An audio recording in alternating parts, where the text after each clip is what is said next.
OBC आरक्षणाबाबत चर्चा करण्यासाठी हाकेंचं 6 जणांचं शिष्टमंडळ मुंबईत सह्याद्री अतिथीगृहाकडे रवाना झाले आणि थोड्याच वेळात ते मुख्यमंत्री एकनाथ शिंदे यांची भेट घेणार आहेत। या शिष्टमंडळामध्ये दीपक बोराडे, अशोक पांगरकर, रवींद्र खरात, विजय खटके, डॉक्टर अभय जाधव, सुभाष चाटे या सदस्यांचा समावेश आहे। ओबीसी आरक्षणासाठी लक्ष्मण हाके गेल्या 9 दिवसांपासून आमरण उपोषणाला बसलेत आणि हाकेंचं मंडळ आता शिष्टमंडळ मुंबईत दाखल झाले। सह्याद्री अतिथीगृहाकडे ते रवाना झालेत। ही सध्याची आपण दृश्य पाहतोय। या चर्चेसाठी आता पंकजा मुंडे सुद्धा दाखल झालेले आहेत। सरकारकडून पंकजा मुंडे, धनंजय मुंडे, छगन भुजबळ, गोपीचंद पडळकर, अतुल सावे या चर्चेसाठी उपस्थित आहेत। सोबतच महादेव जानकर देखील सरकारच्या वतीने चर्चा करणार आहेत आणि हाकेंचं 6 जणांचं शिष्टमंडळ आता मुंबईत सह्याद्री अतिथीगृहाकडे रवाना झालेत। थोड्याच वेळामध्ये चर्चेला सुरुवात होईल। गिरीश महाजन देखील या चर्चेसाठी आता दाखल झालेले आहेत। सरकारकडून महत्त्वाचे नेते या शिष्टमंडळाशी चर्चा करतील आणि या चर्चेतून काही तोडगा निघतो का, काही मार्ग निघतो का हे पाहणं अतिशय महत्त्वाचं आहे। कारण गेल्या 9 दिवसांपासून लक्ष्मण हाके आमरण उपोषणाला बसलेले आहेत। त्यांची प्रकृती खालावत चालली आहे। दरम्यान त्यांच्या 6 सदस्यांचं शिष्टमंडळ आता मुंबईत दाखल झालेलं आहे आणि ते सह्याद्री अतिथीगृहावर रवाना झालेत आणि थोड्याच वेळात या बैठकीला सुरुवात होणार। काही दिवसांपूर्वी जरांगे यांचं उपोषण सुरू होतं, त्यानंतर लक्ष्मण हाके यांच्या उपोषणाला सुरुवात झालेली आहे। ओबीसीतून मराठ्यांना आरक्षण देऊ नका असं लेखी स्वरूपात द्यावं अशी मागणी खरं तर हाकेंनी केलेली आहे आणि या सगळ्या संदर्भात आपण ताजे अपडेट्स घेऊयात आमच्या प्रतिनिधी सीमा आढे यांच्याकडून। सीमा, हाकेंचं शिष्टमंडळ सुद्धा मुंबईत दाखल झाले, अनेक महत्त्वाचे नेते अतिथीगृहामध्ये दाखल झालेले आहेत। चर्चेला कधी सुरुवात होईल?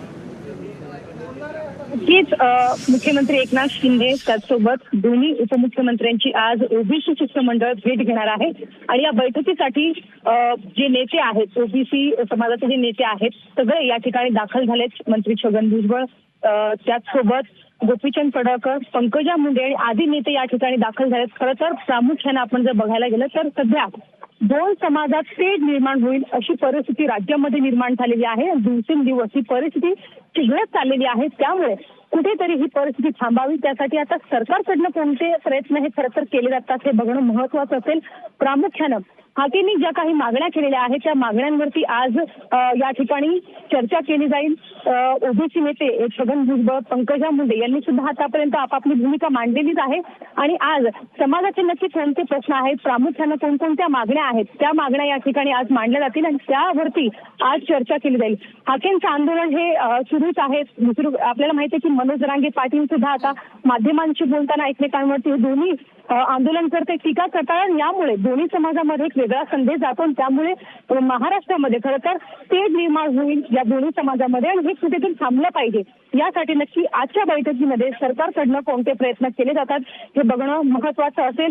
आज आपण बघितलं तर पंकजा मुंडे यांनी ट्विट केलं होतं की जे सरकारमधले मोठे नेते आहेत त्यांनी खरं तर हाकेंची भेट घेतली पाहिजे, ज्या ठिकाणी उपोषण सुरू आहे त्या ठिकाणी भेट दिली पाहिजे अशी त्यांनी मागणी केली। काही दिवसांपूर्वी त्यांनी दोन्ही उपमुख्यमंत्र्यांना आणि मुख्यमंत्र्यांना सुद्धा लेटर लिहिलेलं होतं, पत्राद्वारे विनंती केली होती की हाकेंची जाऊन भेट घ्या। त्याचसोबत जे कुंडी प्रमाणपत्र दिले गेले आहेत ते कुठेतरी सत्तेचा गैरवापर करून हे कुंडी प्रमाणपत्र दिले गेले आहेत का असा सुद्धा त्यांनी सवाल उपस्थित करत घरचा आहेर सरकारला दिलेला आहे। म्हणून या सगळ्या मुद्द्यांवरती, सगळ्या मागण्यांवरती आज चर्चा होण्याची शक्यता जी आहे ती वर्तवली जाते। खरं तर काय तोडगा आज सरकारकडून काढला जातो हे बघणं अत्यंत महत्त्वाचं ठरणार आहे। काय आश्वासन आज सरकारकडून ओबीसी समाजाला देण्यात येईल हे सुद्धा बघणं तेवढंच महत्त्वाचं असणार आहे। सीमा, खरं तर उपमुख्यमंत्री फडणवीसांनी सुद्धा म्हटलं होतं 2 समाजात तेढ निर्माण केला जाणार नाही, त्यांचं अहित सरकार कधीही पाहणार नाही असं त्यांनी म्हटलं होतं। त्यामुळे आजच्या या चर्चेतून तोडगा निघू शकतो का? लक्ष्मण हाकेंचं उपोषण मागे घेतलं जाऊ शकतं का? नक्कीच खरं तर हाकेंनी आपलं उपोषण मागे घेतलं पाहिजे। खरं तर हे डोळ्यासमोर ठेवूनच आजची ही बैठक जी आहे ती खरं तर बोलवण्यात आलेली आहे। सरकारचं शिष्टमंडळ सुद्धा वेळोवेळी त्या ठिकाणी जाऊन हाकेंची भेट घेतून त्यांच्याशी ते संवाद साधतात, मात्र कोणताही तोडगा काढला जात नाही। त्यांचं असं म्हणणं आहे की ओबीसी समाजाचं आरक्षण हे कायम राहिलं पाहिजे, ओबीसी समाजाच्या आरक्षणाला कोणताही धक्का लागणार नाही हे आम्हाला लेखी स्वरूपात तुम्ही लिहून द्या, लेखी स्वरूपात आम्हाला आश्वासन द्या झाल्या, अशा अनेक मागण्या त्यांच्याकडनं सांगितल्या जातात. त्यांच्या मागण्या आहेत. या मागण्यांवरती मुख्यमंत्री एकनाथ शिंदे नक्की काय भूमिका घेतात हे बघणं महत्वाचं असेल. आणि अर्थातच जर आश्वासनं दिली गेली सरकारकडून तर नक्कीच हाके हे आपलं आंदोलन नक्कीच सीमा, थांबवतात का खरं हे तर बघणं दोन महत्वाचं. समाजामध्ये सध्या तेढ निर्माण झाल्याची परिस्थिती आहे. त्यामुळे आता काय निर्णय निघतो, यातून काही निष्पन्न होतं का हे पाहणं महत्वाचं आहे. धन्यवाद माहितीसाठी.